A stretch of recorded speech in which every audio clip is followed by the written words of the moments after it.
أعوذ بالله من الشيطان اللعين الرجيم. توكلت على الله رب العالمين، وصلى الله على خير خلقه محمد وآله أجمعين. اللهم صل على محمد وآل محمد. أولا أعتذر عن مزاحمتكم. اثنين، أحببت أن شوي نطلع من الروتين الإداري والسياسي إلى الروتين الديني والحوزوي والعلمي، فلا بأس أن نتشارك معا بمحاضرات قرآنية نستفيد وتستفيدون ويستفيد المجتمع منها، عسى أن يرجع المجتمع إلى مجراه الحقيقي. بسم الله الرحمن الرحيم. لمحة قرآنية عن الإصلاح والفساد. الحقيقة بدأت بآيات الأولى من سورة البقرة أتلوها أولا ثم ندخل في صلب الموضوع. بسم الله الرحمن الرحيم. ألف لام ميم ذلك الكتاب لا ريب فيه هدى للمتقين الذين يؤمنون بالغيب ويقيمون الصلاة ومما رزقناهم ينفقون والذين يؤمنون بما أنزل إليك وما أنزل من قبلك وبالآخرة هم يوقنون أولئك على هدى من ربهم وأولئك هم المفلحون. إن الذين كفروا سواء عليهم أأنذرتهم أم لم تنذرهم لا يؤمنون ختم الله على قلوبهم وعلى سمعهم وعلى أبصارهم غشاوة ولهم عذاب عظيم. ومن الناس من يقول آمنا بالله وباليوم الآخر وما هم بمؤمنين يخادعون الله والذين آمنوا وما يخدعون إلا أنفسهم وما يشعرون في قلوبهم مرض فزادهم الله مرضا ولهم عذاب أليم بما كانوا يكذبون. وإذا قيل لهم لا تفسدوا في الأرض قالوا إنما نحن مصلحون ألا إنهم هم المفسدون ولكن لا يشعرون.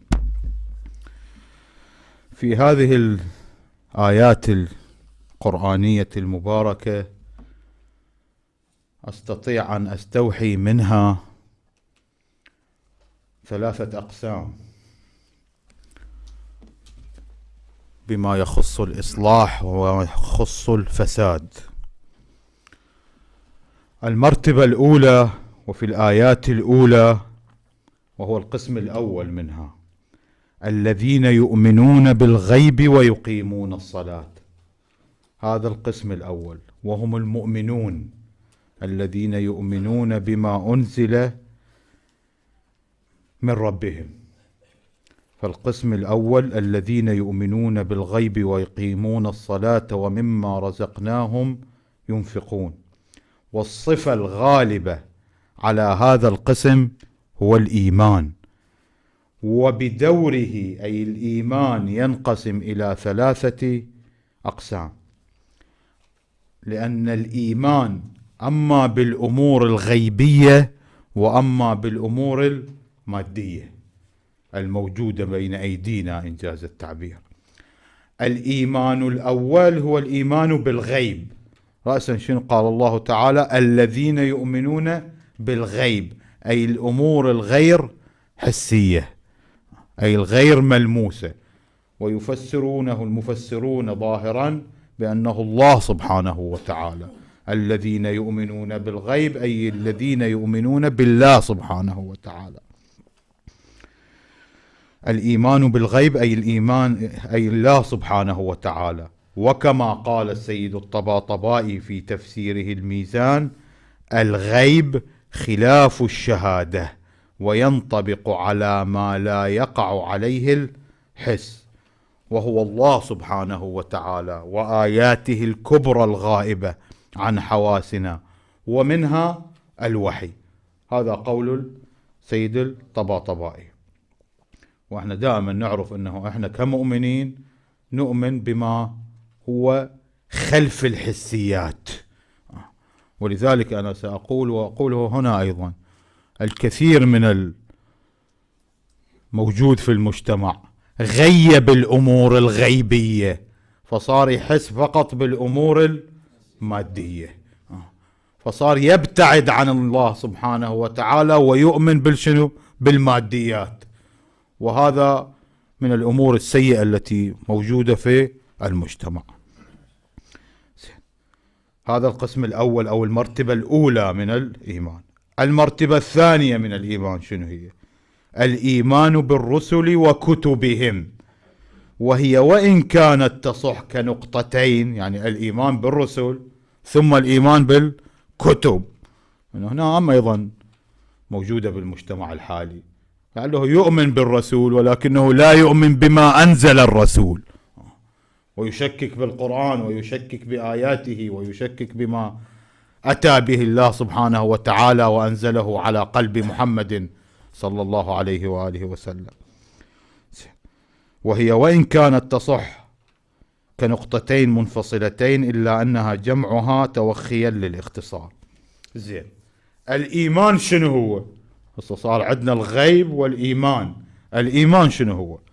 والإيمان في النقطتين الأولى والثانية مستنبط من الأمن والطمأنينة وطمأنينة النفس وزوال الخوف، وقد أشار إليها الراغب في مفرداته حينما قال: أصل الأمن طمأنينة النفس وزوال الخوف والأمن والأمان.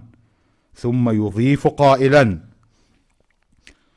تارة يستعمل الإيمان على سبيل المدح ويراد به إذعان النفس للحق على سبيل التصديق، وذلك باجتماع ثلاثة أشياء: أولا تحقيق القلب، وإقرار اللسان، والعمل به بالجوارح.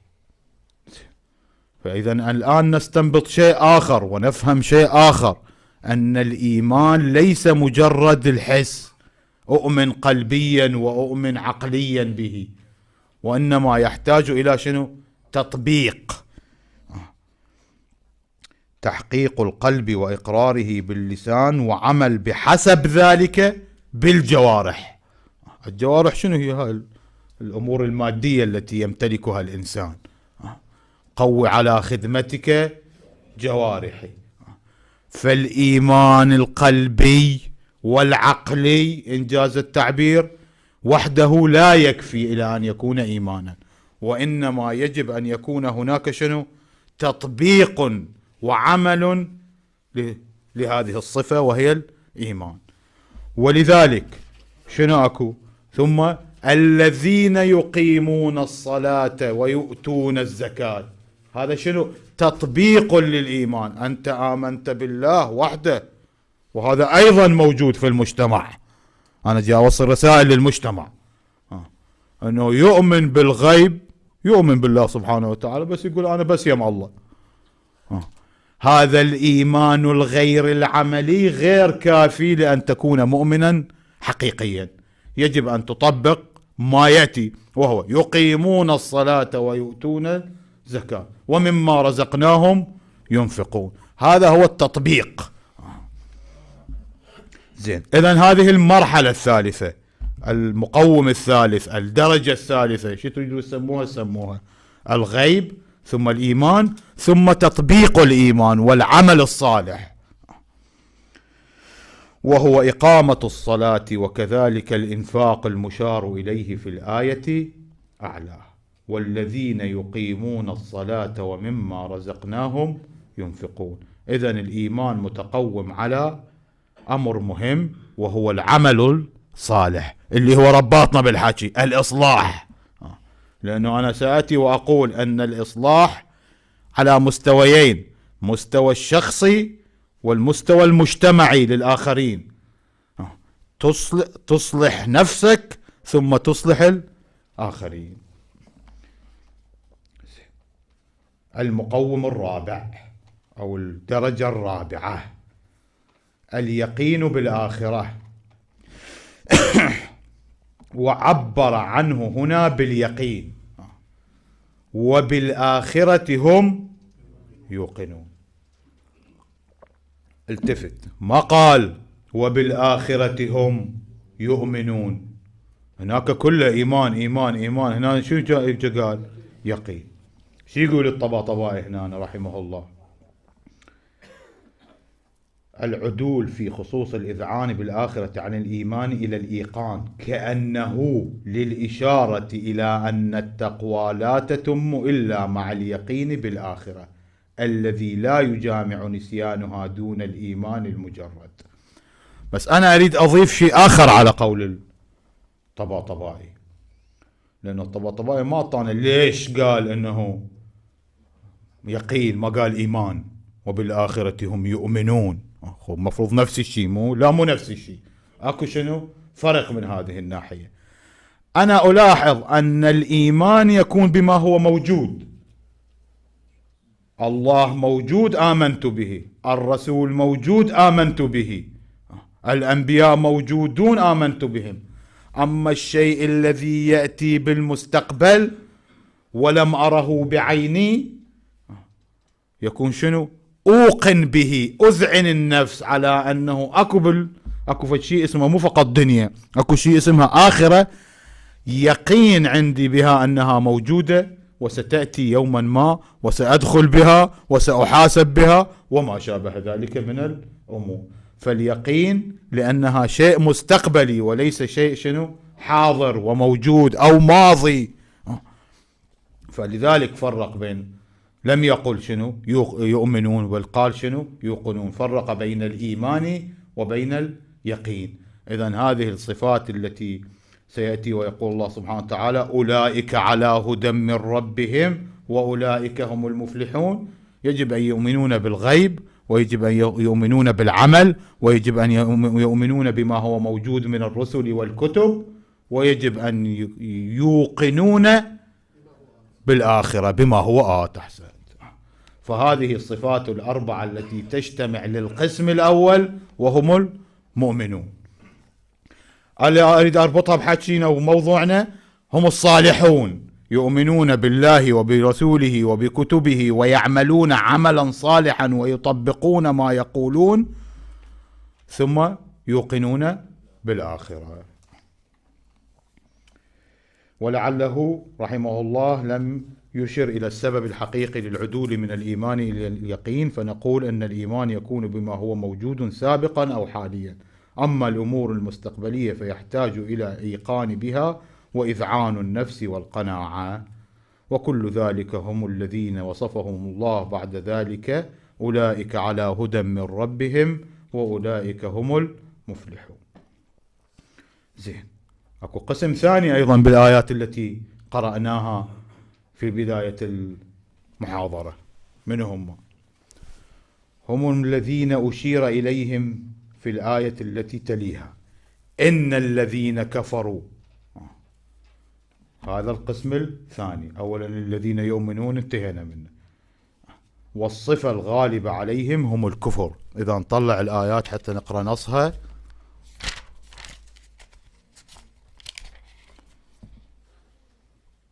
أولئك على هدى إن الذين كفروا سواء عليهم أأنذرتهم أم لم تنذرهم لا يؤمنون، ختم الله على قلوبهم. هاي صفات القسم الثاني.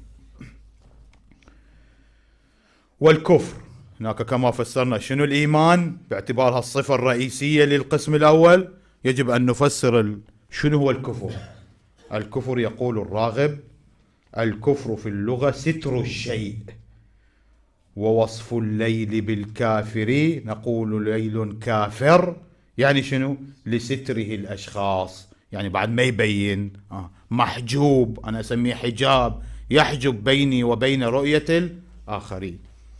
والزراع، هذا قول الراغب بعده، والزراع لستره البذر إلى آخر قوله، بمعنى أن قلوبهم مستورة، هذا كلامي انتهى قول الراغب، بمعنى أن قلوبهم مستورة عن الحق، صم بكم عمي فهم لا يبصرون. حجب الله ختم الله على قلوبهم، هي أصلا موجودة في نفس الآيات. ختم الله على قلوبهم أي جعل بينهم وبينه سترا وحجابا بحيث لا يفقهون ما يقول ولا يؤمنون به، فهم لا يسمعون الحق ولا يهتدون لوجود هذا الساتر وهذا الحجاب. ولذلك قال الله تعالى: ختم الله على سمعهم وعلى أبصارهم غشاوة. الغشاء شنو هو؟ الحجاب، الستر الذي يكون بينه وبين الآخرين. لكن مرات هذا اللي فسر الراغب والذي قال شنو الليل كافر، هذا بالأمور المادية بيني وبينك، لعلي ما أشوفك، ما أشوف فلان، ما أشوف شخص، ما أشوف عمارة، ما أشوف بناية. بس مرة يكون شنو معنوي مو مادي، لأنه أصلا الله سبحانه وتعالى لا يرى، بس لا أراه معنويا مو لا أراه شنو ماديا.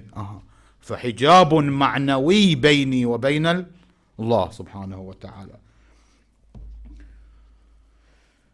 وبالتالي سوف يكون إنذارهم، وبالتالي يعني شنو؟ لوجود الحاجب ووجود الغشاوة، شو يكون النتيجة؟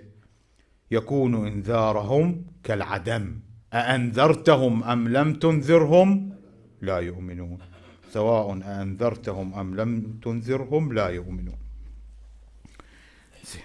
هذا القسمين الظاهريين من الآيات المباركة التي ذكرناها في البدء. أنا أقول هناك قسم ثالث، لا هم مؤمنون من المؤمنين ولا هم من الكافرين، لا إله هنا ولا إله هناك، وهي الطامة الكبرى. هسه الكافر هم بحاله وتتعامل وياه بكافر وانتهى، في مال لا في مال. والمؤمن تعتبره أخوك وتعتبره منك وبيك، وفي مال لا في مال لا، بعضنا أولياء بعض. لكن القسم الثالث اللي هم ومن الناس من يقول آمنا بالله وباليوم الآخر وما هم بمؤمنين. شوف، هم يتصورون إنه أنفسهم شنو مؤمنين، لكنهم ليسوا بمؤمنين. وتجي تقعد وياه وتخاطبه وتخليه يمك، لا والله أنا مؤمن وأنا مصلح وأنا لست مفسد.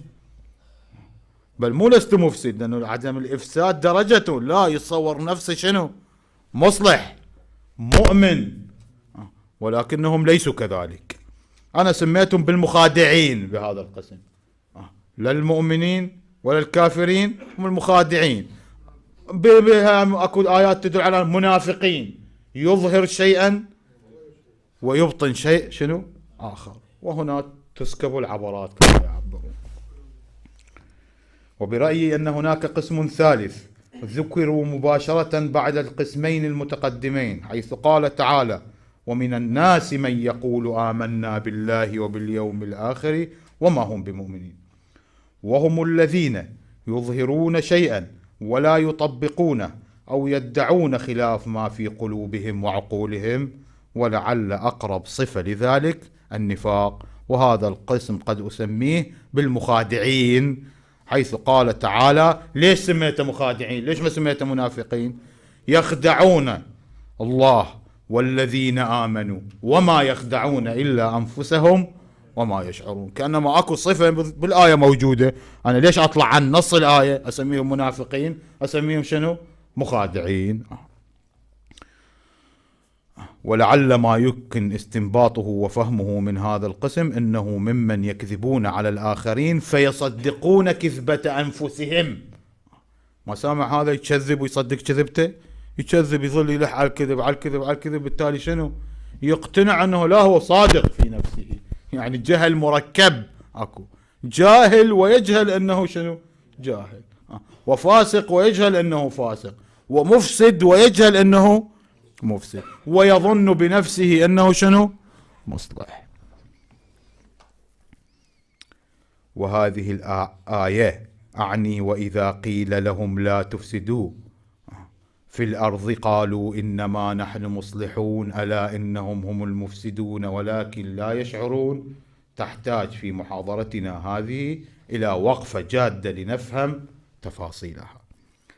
فقد قال تعالى: وإذا قيل لهم، وإذا قيل لهم لا تفسدوا في الأرض، ما قال لهم لا تفسدوا في الأرض، أي فعلا أنه شنو قيل لهم. هاي أستنبط منها بعض الأمور سأقولها. نفهم من ذلك بعض الأمور. الأمر الأول، فإنه تعالى لم يقل فإن قيل لهم لا تفسدوا في الأرض قالوا إنما نحن مصلحون. زين، وإذا قيل لهم بمعنى أنه مجرد احتمال القول. إذا قيل لهم احتمال القول، هذا احتمال القول إذا وجد هم سيقولون شنو يكون جوابهم؟ نحن مصلحون ولسنا شنو مفسدين. بمعنى مجرد احتمال القول فإنهم سيرفضونه ويقفون بالضد منه. مجرد احتمال أنه ستقول لهم أنكم مفسدون، هو هذا جواب اليقيني منهم أننا لا لسنا مفسدين وإنما نحن شنو مصلحون. هذا الأول، أنه مو فعلا قيل لهم أصلحوا وإنما مجرد الاحتمال. الأمر الثاني، أنني وحسب فهمي أستطيع أن أقول أن فيها أي الدعوة إلى الإصلاح والصلاح ندرة. احنا سامعيها بالفقه، كنا معممين هنا وحوزويين. قيل مشعر بالتضعيف، يعني يجوز قيل، يجوز هناك أكو قول، يمكن أن يكون هناك قول، مو شرط أكو قول. زين، فهذا هم أيضا تدل على الندرة، ندرة من ادعى إلى الإصلاح. على الرغم من هذه ندرته فإنهم سيكونون جوابهم شنو واضح. هذا القسم الثالث، إنما نحن مصلحون، ألا إنهم هم المفسدون ولكن لا يشعرون. شيء ثاني ومهم نستنبطه، وهو ما ذكره الرازي في تفسيره وأتى به على نحو الاستفسار وأجاب عليه. هو يسأل نفسه ويقول شنو؟ من هو القائل؟ إذا قيل لهم، من هو الذي قال لهم؟ الله سبحانه وتعالى. هاي كله كلامه يعني بس بتصرف مني سأذكره. الله سبحانه وتعالى قالوا أن الذي قيل، الذي يعني قال لهم الله تعالى أنهم أصلحوا فأجابوه أنه لا نحن مصلحون. أو الرسول، أحد الرسل أجاهم قال لهم يابا أنتم ترى مفسدين، تعالوا أصلحوا في الأرض. قالوا لا نحن مصلحون.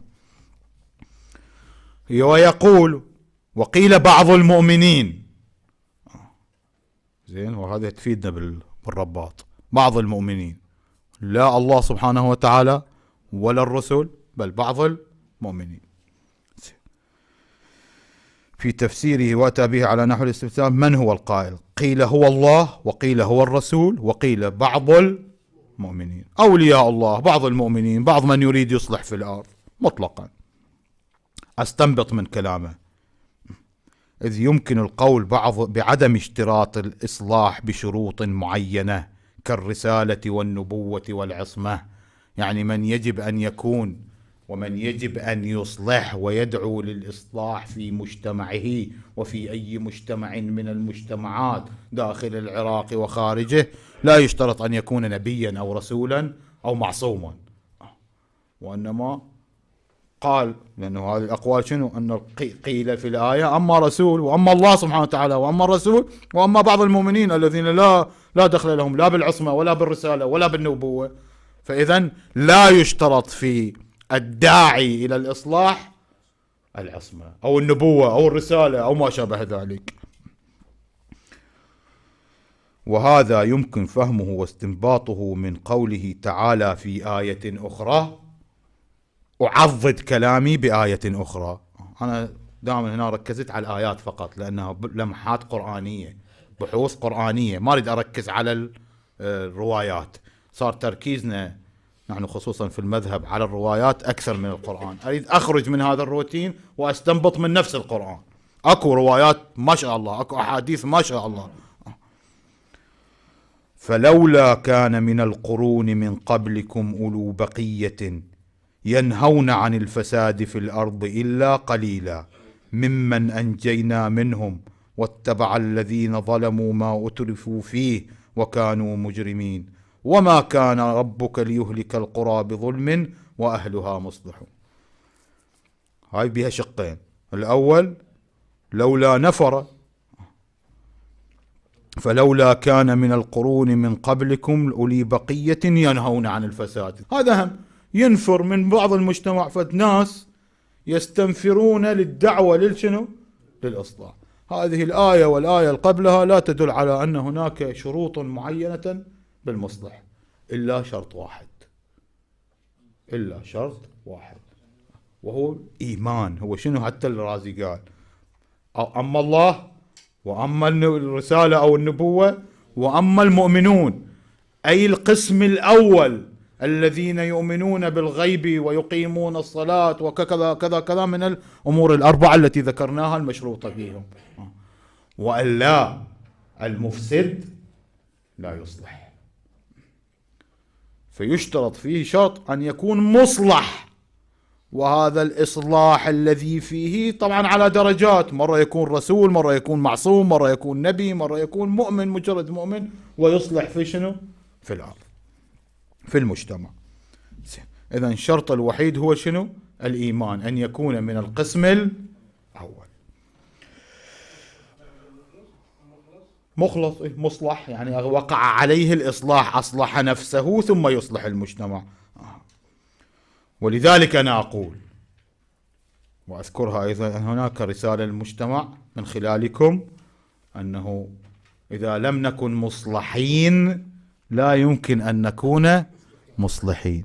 فلذلك حاولت أن أبتدئ بنفسي وبالمقربين مني، ثم أبتدئ إلى شنو؟ إلى الآخرين بالمجتمع عموما. ولذلك إذا فشلنا أن نصلح داخلنا لا يمكن أن نصلح غيرنا وخارجنا. زين، هذه الآية التي ذكرتها، إلا قليلا ممن نجينا منهم واتبع الذين ظلموا ما أترفوا فيه وكانوا مجرمين، انتهى. اكو شق ثاني أيضا نستفيد منه، نستوحي منه، نستنبط منه.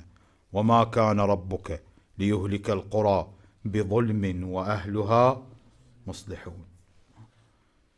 يعني السبب الرئيسي في بالعذاب والهلاك والعقاب الإلهي والمصائب الكونية وما يحدث في المجتمع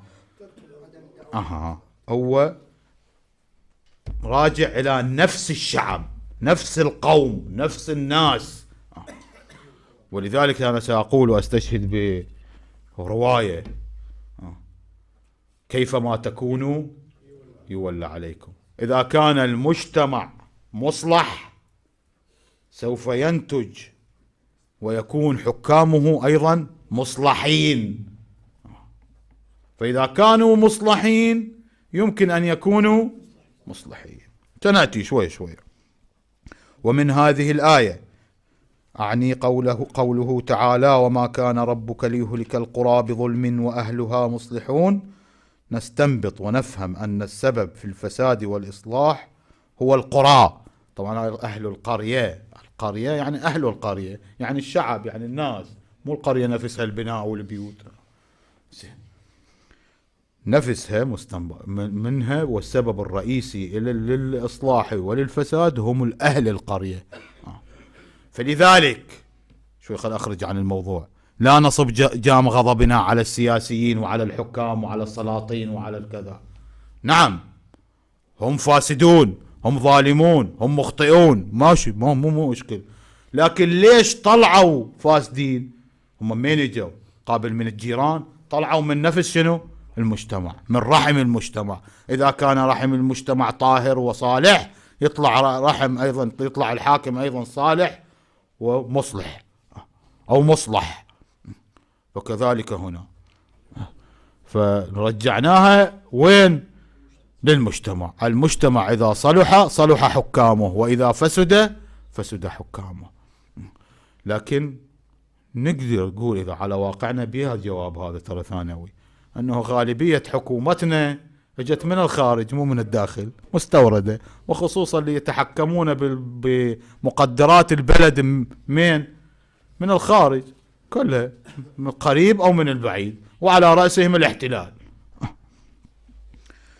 المهم احنا نستنبط قول قد يكون التطبيق له صحيح وقد يكون التطبيق عنه بعيد. ونفهم أن السبب في الفساد والإصلاح هو القرى بمعنى أهل القرية، وبالمصطلح الحديث الشعب والناس والأقوام وما إلى ذلك، وهو مبدأ الاستحقاق. أنا هذا دائما أركز عليه، أنه إذا صار أكو بلاء بالمجتمع شديد أو قليل، رأسا المجتمع شنو؟ يجزع وينحرف عن جادة الصواب، قد يكون حتى يصل إلى الإلحاد وإلى الكفر بالله وإلى التعدي على الذات الإلهية. يعني خلينا نحكيها باللغة العامية حتى توصل رسالة. صوت الله، لا مو صوت الله، هذا مو الله جاي ينزل عليك البلاء ليظلمك، فإن الله لا يظلم أحد، وما ربك بظلام للعبيد. هذا ما جنت نفسك على نفسك. واضح؟ فأنت بسبب أعمالك الله سبحانه وتعالى أنزل عليك العقاب. اعمل صالحا وأؤمن يا مجتمع أؤمن بالغيب وأقم الصلاة وآت الزكاة وأؤمن بالآخرة وتيقن بالآخرة، سوف يأتي الله لك بالخير. فإذا الله لا يظلم أحد، هذا أيضا من الشائعات. أول ما ينزل عليه البلاء، أول ما يتمرض، أول ما يتفجر، أول ما كذا، رأسا وين يصب جام غضبه؟ على الله. لا، صب جام غضبك على نفسك، أصلح نفسك، الله يصلحك، يصلح واقعك، يصلح مجتمعك. وخصوصا بعد أن نعلم أن الله لا يعذب المصلحين والمصلحين الذين لا يريدون علوا في الأرض ولا فسادا، بل وأن عذابهم يكون ظلما ومخالفا للطف الإلهي لا محالة. وأما إذا عصوا وأساءوا وأفسدوا فإن الله سيهلك القرية الظالم أهلها والمفسد ناسها. قرينة أخرى ومن الآيات القرآنية التي تؤيد ما قلنا قوله تعالى: ظهر الفساد في البر والبحر بما كسبت أيدي الناس. بالصريحة، بعد ما لا بسم الله الرحمن الرحيم ولا لا يمنى ولا يسرى، بما كسبت أيدي الناس. إذن الناس هم الذين يجب أن يصلحون ليصلحوا. لو مو نطلع مظاهرة واحدة، لو نطلع مئات المظاهرات، إذا المجتمع مو مصلح لا يمكن أنه شنو يكون سببا للإصلاح. لا يغير الله ما بقوم حتى يغيروا ما بأنفسهم. أحسنتم. فإذا الجوهر يجب أن يكون خالص حتى يغير. ولا أنا دائما أقول النور الذي يدخل إلى الموشور إذا كان شائبا فكل الشعاع اللي راح يطلع منه أيضا شائب، وأما إذا كان الشعاع صافي هذا راح يطلع منه شنو؟ صافي. ظهر الفساد في البر والبحر بما كسبت أيدي الناس. وهنا أكو مقولة ومقطع لصاحب الميزان: وقوله بما كسبت أيدي الناس أي بسبب أعمالهم التي يعملونها من شرك أو معصية. وقد تقدم في تفسير قوله تعالى: ولو أن أهل القرى، هاي آية ثانية، اسمع: ولو أن أهل القرى آمنوا واتقوا لفتحنا عليهم بركات من السماء. يعني ليش ما فتحنا على العراق البركات الأرض والسماء؟ ما آمنوا أو كانوا شوية مقصرين. فعلى الشعب أن شوية ينشط نفسه إيمانيا حتى تنزل عليه البركات. ولو أن أهل القرى آمنوا واتقوا لفتحنا عليهم بركات من السماء والأرض. بس لا تظنون أنه أنا الآن كله أريد أذهب برأس المجتمع، لا، الحكومات والمسيطر على المجتمع هو المذنب الأول، بس أريد أقول أن المحرك الأول هو منه؟ هو الشعب. إذا شوية تقرب إلى الله سبحانه وتعالى سينجح مشروع الإصلاح، ويصلح الحكام ويصلح المجتمع. وأيضا في مباحث النبوة من الجزء الثاني من الكتاب أن بين أعمال الناس والحوادث الكونية رابطة مستقيمة يتأثر إحداهما من الصلاح الآخر وفساده. هذا ما قاله الطبائي بالنص. فإذا راجع الأمر إلى نفس المجتمع. وهنا ما قلنا قبل قليل أشرنا إليه بلمحة سريعة: وهذا الحديث قد يجرنا إلى موضوع مهم، من حيث أنه ورد كيفما تكونوا يولى عليكم، فإن كنتم صالحين ولي عليكم الصالح، وإلا فلا محالة فإنه سيولى عليكم الفاسد. فإحنا خلينا نتصور أنه يكون هناك إصلاح ما لم يصلح المجتمع. صحيح أكو ظروف الآن أخرى ثانوية تتحكم بالبلد، لكن نعم ولو أن أهل القرى آمنوا واتقوا لفتحنا عليهم بركات. أول البركات شنو هي؟ إصلاح حكومتنا التي هي عاجزة عن خدمتنا مثلا، وهكذا. بس أنت امشي مع الله يا شعب، امشي مع الله، سوف يكون الله معك ويوفقك إلى شنو؟ إلى الإصلاح والصلاح. كن مصلح تكن شنو؟ مصلح. إذن فإن الشعب إذا أراد النجاة فلا بد أن يكون من المصلحين، فإن الأرض يرثها عبادي الصالحون. والإصلاح يمكن أن يكون على قسمين: الإصلاح الشخصي والإصلاح العام، لأن الآيات القرآنية وردت على قسمين: قسم إجا الإصلاح مع السيئة، وقسم الآخر إجا الإصلاح مع الفساد.